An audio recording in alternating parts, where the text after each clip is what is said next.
হয় ঠিকই পঢ়িছে থাম্বনেল আৰু টাইটেলত বিএছএফৰ পৰা এইবাৰ কেইজনমান ল'ৰাক উলিয়াই দিয়া হ'ল অলৰেডি মই এমাহমান আগত যিটো ভিডিঅ' বনাইছিলোঁ CISFত জইন কৰা আমাৰ অসমৰ ল'ৰাৰ ওপৰত সেইটোৰ পিছত তেওঁলোকেতো যুঁজি আছে এতিয়া আকৌ আমি শুনিলোঁ যে বিএছএফৰ পৰা কেইজনমান ল'ৰাক ৰিজেক্ট কৰিলে আমি যিটো এইবাৰ গণ্ডগোল কৰি আছিলোঁ SSC GD 2022ৰ বাহিৰা কেণ্ডিডেটছে আমাৰ অসমৰ ফেক PRC ফেক ডমিচাইল বনোৱাৰ ওপৰত হেতুৰ কাৰণে এবাৰ মেডিকেল মানে DME মানে যেটো আমাৰ DME টাইমতে হওক বা যেটো ডকুমেন্ট ভেৰিফিকেশন আছে জয়েন কৰাৰ পিছতো হেতু বহুতে ষ্ট্ৰিক্ট হৈ গল লাইক আগতে যদি 0 আছিল এতিয়া হেতু 100% মানে ষ্ট্ৰিক্ট হৈছে ইমান শতাংশ 100% বাঢ়ি গল ষ্ট্ৰিক্টৰ পাৰ্সেন্টেজ মানে আগতকৈ বহুত ষ্ট্ৰিক্ট হৈ গল মানে কেছটো এতিয়া তাৰ মানে সৰু পইণ্টতো আপোনাক ৰিজেক্ট কৰি দিব পাৰে জয়েন কৰাৰ পিছতো বা চাকৰি হোৱাৰ পিছতো তো এইবাৰ বহুত পইণ্ট ধ্যান ৰখা উচিত এতিয়াৰ পৰাই এইবাৰ বিএছএফৰ এই তো কৰপৰা উলিয়ে কিৰ কাৰণে উলিয়ালে অকমান যদি মই কওঁ মই এই স্ক্ৰিনশ্বটটো গায়ত্ৰী যিটো চেনেল আছে তাৰ পৰা লৈছো তেখেতে ভিডিঅ অলৰেডি আপলোড কৰিছে ইয়াতে চাব পাৰে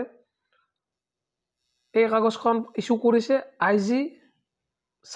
IG BSF south Bengal FTR commandant east আৰু সীমা সুৰক্ষা বল BSFৰ লগতো আছে তাৰ পিছত ইয়াত লেখা আছে however your ST certificate verified from the issuing authority SDO Barakpur North 24 Praxis by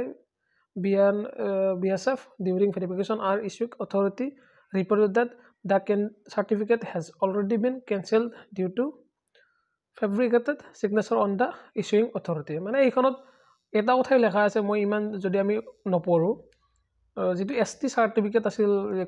join কৰা ল'ৰাজনৰ তাত প্ৰবলেম আছে তাত সিগনেচাৰৰ প্ৰবলেম আছে বা এইখন কেনসেল হৈছিল তো তাৰ ফলত কি হ'ল এতিয়া তেও BSFত জয়েন কৰাৰ পিছত তেক BSFৰ পৰা উলিয়াই দিয়া হ'ল আৰু তেক এই নোটিছখন ইস্যু কৰা হৈছে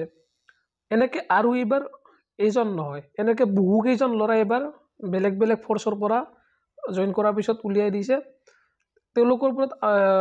তেওঁলোকৰ আমি খবৰ পাইছো যে আজি ইয়াতে এজন ল'ৰা ওলাল ইয়াৰ পৰা দুজন ল'ৰা ওলাল এটো আমি পাইহে আছো বাট ভিডিও বনোৱাৰ কাৰণ হল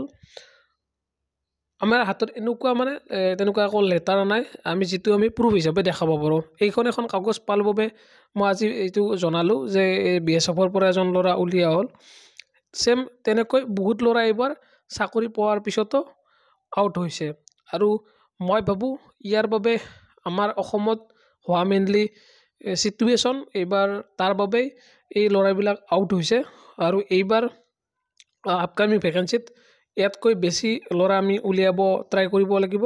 তেতিয়া ইন ফিউচাৰ লাহে এই প্ৰসেসটো ক্লিন হৈ যাব